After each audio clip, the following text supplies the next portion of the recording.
Katropa, pinagsiset up ka na rin ba ni Meta ng payout account mo sa Facebook? Pero hindi ka makapag-set up dahil wala kang bank account. May madaling paraan dyan, katropa. Nakapag-set up ako ng payout account ko sa Facebook, katropa, gamit ang CIMB Digital Bank. Kung gusto mo malaman, katropa, panoorin mo lang tong video. Ayan, katropa, si CAA Meta nang nagsabi na pwede. Sa GCash app nyo, katropa, pagka-open nyo, hanapin nyo yung GSave, katropa. Diyan tayo mag-save. Pagka-open nyo, makikita nyo dyan, katropa, may 4 na digital bank. Uno, Maybank, BPI, saka CIMB. Pinili ko dyan, katropa, CIMB kasi mas mataas ang interest niyan, katropa, pagka nag-deposit ka sa kanila.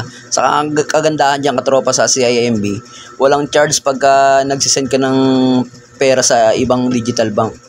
Ayun, katropa, pagka na-open mo na yung CIMB, pwede ka na mag-deposit agad-agad yan sa GCash, sa GSave. Ngayon nag-deposit ako dyan, katropa, 105. I-confirm mo lang yan, katropa. Pagka confirm mo yan, katropa, automatic na yan, papasok na sa CIMB account mo yan, katropa. Ngayon meron ka ng balance ngayon doon. Ngayon, para i-download mo yung CIMB na application, katropa, pumunta ka ng Play Store.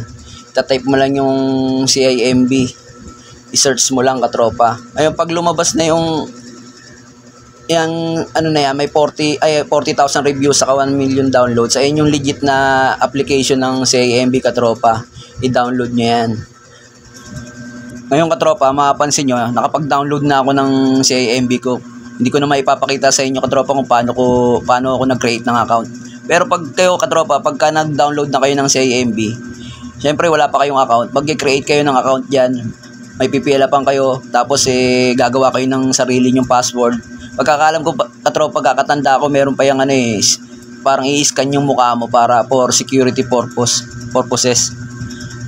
Ngayon, nilagyan ko yung, katropa, ng fingerprint para hindi na ako mahirapang mag-login. Kasi mahirap pag itatype mo palagi yung password mo eh.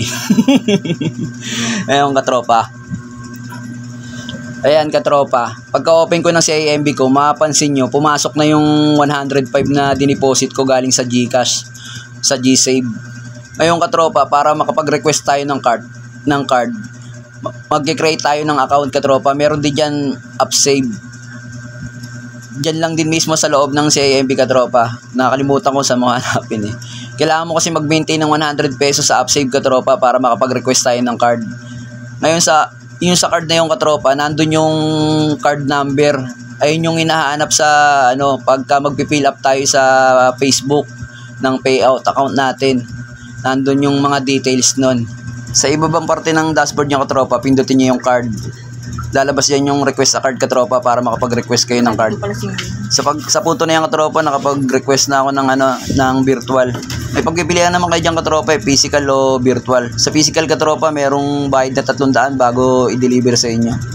Ayun nga pala yung magiging itsura, katropa, ng virtual card nyo kung magre-request kayo. Ngayon, katropa, para makita nyo yung card number nyo, pindutin nyo lang yung show card details na yan, lalabas na yung card number nyo.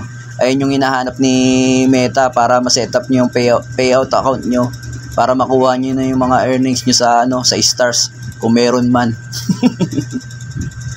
Hanapan nga pala kayo ng password, katropa, bago pag pinindot nyo yung show card details na yun. Type nyo lang yung password nyo, katropa. Sana nakatulong.